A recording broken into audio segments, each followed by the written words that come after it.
ETF index mutual funds నేర్చుకుని stock మార్కెట్లో రాణించాలనుకుంటున్నారా? వెంటనే ఈ నెంబర్కి కాల్ చేయండి.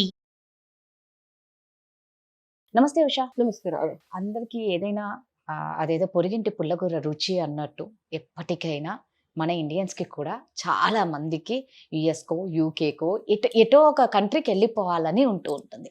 అయితే దీనికోసం అక్కడికి వెళ్ళనీకి ఈ వీసాల కోసం ఎన్ని లక్షలు వాళ్ళు అప్పులు చేసే వాళ్ళు ఉన్నారు, ఉన్న ఆస్తులు అమ్ముకునే వాళ్ళు ఉన్నారు. కొంతమందికి మేము మోసపోయామండి, మాకు అన్యాయం జరిగిందండి అని బాధపడే వాళ్ళ సంఖ్య కూడా ఈ మధ్యకాలంలో బాగా వింటున్నాం. అసలు ఎందుకు మోసపోతారు, అసలు ఏం జరుగుతుంది? రాధా, మనం ఇప్పుడు రీసెంట్ గా నందు కేసు తీసుకున్నా అండ్ ఇంకొకళ్ళు ఇక్కడే అమీర్పేటలో వేరే కన్సల్టెన్సీ వాళ్ళు కూడా లేటెస్ట్ గా నందు కాకుండా అమెరికా, జర్మనీ, ఆస్ట్రేలియా, దుబాయ్ మీ కూడా ఈ కొంచెం చదువు లేని వాళ్ళు లేబర్ వీసాస్ ఉన్నాయని చెప్పి లక్షలు తీసుకొని మోసం చేసే కన్సల్టెన్సీస్ చాలానే ఉన్నాయి. ఎప్పుడైనా సరే ఇండియా వేరు. ఇండియాలో నువ్వు ఇందాక మనం వీడియోలో లా ఏంటో షైలా ఉంది, ఇన్ని సంవత్సరాలు అఫెన్స్ జరిగిపోతుంది, తప్పు చేసిన వాళ్ళకి శిక్ష ఎప్పుడు పడుతుంది, చేయని వాళ్ళ పరిస్థితి ఏంటి, మోసపోయిన వాళ్ళ పరిస్థితి ఏంటి, ఇక్కడ మనం విరివిగా వాపోతూ ఉంటాం. కానీ నేను నిన్న ఒక లండన్ లో ఒక స్టూడెంట్ 13-year-old అమ్మాయికి పిచ్చి పిచ్చి వీడియోలు పంపించి ఆ అమ్మాయిని కలిసి నేను ఇండియా తీసుకెళ్తాను, నీతో ఇచ్చేస్తాను వచ్చేస్తానని పంపిస్తే అక్కడ ఒక స్వచ్ఛంద సంస్థ వాళ్ళు ఇతను ఇలా చేస్తున్నాడని ఒక అమ్మాయి క్యామఫ్లేజ్డ్ గా వెళ్ళి పట్టుకొని అమ్మాయి క్వశ్చన్ అడిగింది, ఇండియాలో ఇలా చేస్తే మిమ్మల్ని ఏమనరా, ఇది అఫెన్స్ ఇక్కడ అంటే ఇండియాలో అలా ఏం లేదన్నాడు. Can you believe that? So మన ఇండియన్స్ ఇక్కడ నేను చెప్పేది ఏంటంటే ఈ కన్సల్టెన్సీస్ మోసం చేసే వాళ్ళు ఏమని వీళ్ళ మీద వాగ్వివాదాలకి దిగినప్పుడు, అంటే మమ్మల్ని మోసం చేశారని వీళ్ళు అన్నప్పుడు మాకేం సంబంధం లేదని కన్సల్టెన్సీ అన్నప్పుడు కన్సల్టెన్సీ వాళ్ళు చెప్పే వర్షన్ ఏంటంటే వీళ్ళు క్రిమినల్ అఫెన్సెస్ లో ఇరుక్కొని డ్రంక్ అండ్ డ్రైవ్ చేసి తప్పుడు విధానాల్లో డబ్బులు సంపాదించి అమ్మాయిలతో లేనిపోని అసభ్యకరంగా బిహేవ్ చేసి వాళ్ళని ప్రెగ్నెంట్ చేసి వీళ్ళ మీద కేసులు అవడం వల్లే వీసాలు క్యాన్సిల్ అవుతున్నాయి అని కన్సల్టెన్సీస్ వ్యక్తపరచడానికి చాలా గట్టిగా ట్రై చేస్తున్నాయి. ఇట్ డజంట్ మీన్ వాళ్ళు మోసం చేయలేదని కాదు.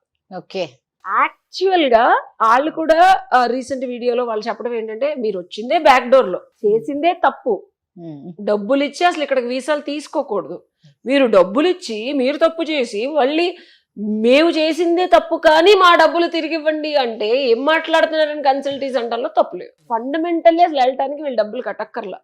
ఒరిజినల్ గా నీకు అక్కడ జాబ్ ఆఫర్ ఉంటే ఆ జాబ్ ఆఫర్ కి నువ్వు కనుక సరైన వాడివి అయితే ఒక పర్టికులర్ కంపెనీ నిన్ను స్పాన్సర్ చేస్తే ఆ కంపెనీ ద్వారా నువ్వు పలానా ఒక XYZ అనే ఒక అమెరికన్ అవని లండన్ కంపెనీకి నువ్వు పనిచేస్తావు. ఒరిజినల్ గా నీ దగ్గర ఒకటి ఉంది అని అంటే లేనిది సృష్టించడానికే నువ్వు డబ్బులు ఇస్తున్నావు, ఎంట్రీ కోసం ఇస్తున్నావు, ఎంట్రీ కోసం ఇచ్చావు. సరే ఓకే, ఇది ఇప్పుడే కాదు రాదా, 40 ఏళ్ళ నుంచి జరుగుతుంది H1 ప్రాసెస్. 40 ఏళ్ళ నుంచి 30 ఏళ్ళ నుంచి కన్సల్టెన్సీస్ కంపెనీ పెట్టుకొని అమెరికాలోను లండన్ లోను సెటిల్ అయిన వాళ్ళు చాలా మంది ఉన్నారు. సో కన్సల్టెన్సీస్ ఏమంటాయి, ఇది కొత్తగా మేమేమీ చేయట్లా, ఆల్రెడీ చేస్తున్నామని తెలిసి తెలుగు వాళ్ళని తెలిసి ఒక సపోర్ట్ స్ట్రక్చర్ గా తెలిసి మిమ్మల్ని నమ్మి మేము రానిచ్చాం. మీరు పిచ్చి పిచ్చి వేషాలు వేసి ఇక్కడ పద్ధతిగా ఉండకుండా మీ ఉద్యోగాలు పోతే మేమేం చేయమని వాళ్ళంటే మేమేం పిచ్చేషా లేకపోయినా మీరు సరైన ఉద్యోగం చూపించలేదు, అందువల్లే మేమేదో తప్పుడు పని doesn't mean wrongful criminal offence, వేరే దగ్గర ఉద్యోగం చేయాల్సి వచ్చింది, లీగల్ పేపర్ లేకుండా చేయాల్సి వచ్చింది, అండ్ H1 ఉన్నా సరే అమెరికాలో అయితే ఒక చిన్న స్టోర్ లో చేయాల్సి వస్తుంది, లేకపోతే కాస్ ఉన్నా సరే ఒరిజినల్ కాస్ కాదు, COS కాదు, ఇది ఒక ఫేక్ క్రియేట్ చేసి వాళ్ళు లండన్ లో ఏదో రకంగా ఎంట్రీ అయిపోతే అక్కడ ఏదైనా చిన్న ఉద్యోగాలు చేసుకోవాల్సి వస్తుంది. అలా బతికే వాళ్ళు కూడా ఉన్నారు, నడుస్తుంది. ఇది చాలా సంవత్సరాల నుంచి నడుస్తుంది. ఇప్పుడు ఎందుకు వెలుగులోకి వచ్చింది అంటే మోసం అనే తీవ్రత పెరిగింది గట్టిగా. అలాగా కన్సిస్టెంట్ గా క్రైమ్ ని జాగ్రత్తగా పద్ధతిగా ఒక జాబ్ లాగా తీసుకొని జాగ్రత్తగా అందరినీ బాగా మోసం చేసి కోట్లు గణించినప్పుడు మరి పాపం పండుద్ది కదా. ఒకళ్ళు ఇద్దరు అంటే okay, but when you are doing it as an intentional crime just to earn money, జనాల్ని మోసం చేస్తే ఒకళ్ళు ఊరుకుంటారు, ఇద్దరు ఊరుకుంటారు, ముగ్గురు ఊరుకుంటారు. నీకు ఇదే అలవాటు అయిపోయి దీన్ని ఒక ప్రొఫెషన్ లా తీసుకొని కన్సిస్టెంట్ గా నువ్వు పొలిటికల్ ఇన్ఫ్లుయెన్స్, మీడియా ఇన్ఫ్లుయెన్స్, డబ్బులు, పోలీసు వాళ్ళకి ఫోన్లు చేసి మేనేజ్ చేసుకోగలిగే సత్తా ఎప్పుడొచ్చింది? డబ్బు పెరిగినప్పుడు. సో ఆ డబ్బు పెరిగి పెరిగి పెరిగి పెరిగి నీకు సత్తా వచ్చింది కాబట్టి ఎవరిని నేను చేయలేడు అన్న దాంతో నువ్వు ఇంకా ఎక్కువ అఫెన్సులు చేస్తావు. అప్పుడు తేడా వస్తుంది. ఇప్పుడు అర్థమైందా? రైట్, నిజమే. So there's nothing wrong of paying money to a consultancy which is happening since 20-30 years, and చాలా కన్సల్టెన్సీస్ అలాగే మీరు చేయలేని పని వాళ్ళు చేస్తున్నందుకు సర్వీస్ ఛార్జ్ తీసుకుంటారు. వాళ్ళు మీకేం కనెక్షన్ లేవు, వాళ్ళు అంత ఎస్టాబ్లిష్ చేసుకుని అక్కడ తిరిగి అక్కడ పిఆర్ మెయింటైన్ చేసి అక్కడ కంపెనీస్తో మాట్లాడి అక్కడ కంపెనీ ఎస్టాబ్లిష్ చేసి ఉండటానికి తినడానికి తిరగడానికి నీకేం లేదు, వాడి దగ్గర ఆల్రెడీ ఉన్నాయి కానీ నువ్వు డబ్బులు పే చేస్తున్నావు. లేకపోతే నువ్వు ఎందుకు చేస్తావు? ఒక్కట్లో నీకు ఆ క్రెడిబిలిటీ ఉంటేనే నువ్వు చేసేది. గొర్రె కసాయి దగ్గరికి వెళ్ళి ప్లీజ్ నన్ను చంపే అంది కదా, చూస్తుంది ఆడు చెప్పే కబుర్లు ఏంటది, ఆడు మంచిగా చూసుకుంటాడు, ఆడు ప్యాంపర్ చేస్తాడు, అన్ని క్రాస్ చెక్ చేస్తే ఇస్తావు నువ్వు డబ్బులు. నువ్వేం పిచ్చోడివి కాదని లక్షలు ఇవ్వడానికి కదా. ఇచ్చిన తర్వాత వాళ్ళు చేసేది వాళ్ళు చేసినప్పుడు డెఫినెట్ గా నొప్పి ఉంటుంది. దానికి మనం లీగల్ ప్రొసీడింగ్స్ ఉన్నాయి. క్రిమినల్ అఫెన్స్ ప్రైమా ఫేసి ఇండియాలో జరుగుతుంది. ఇండియాలో వేరే వేరే అకౌంట్స్ కేస్తున్నాడు, తప్పుడు కేసులు. అండ్ వీళ్ళు చెయ్యని అఫెన్సెస్ అక్కడ చేశామని చెప్పి వీళ్ళ మీద నీలాపనిందలు ఆరోపణలు చేస్తున్నారు. కాబట్టి ముందు ఇండియాలో మనం దీన్ని ప్రాపర్ గా చేసిన తర్వాత లండన్ కానీ ఎవరికైనా వెళ్ళి మనం చేసుకోవచ్చు. బికాస్ దిస్ విల్ బికమ్స్ డబ్బులకి సంబంధించిన ఫ్రాడ్.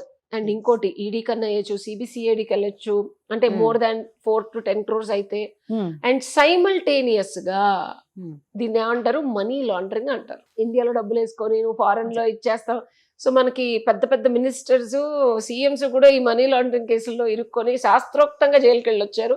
సో ఇది చాలా పెద్ద అఫెన్స్. నేను ఇది తప్పు అంటే తప్పే, బట్ ఎన్ని సంవత్సరాల నుంచి చేసినా తప్పే.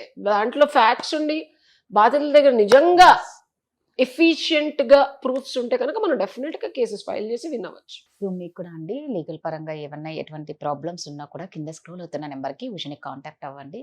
తన కౌన్సిలింగ్ ఇచ్చి తర్వాత ఏం చేయాలో చెప్తుంది. Thank you Usha. Thank you.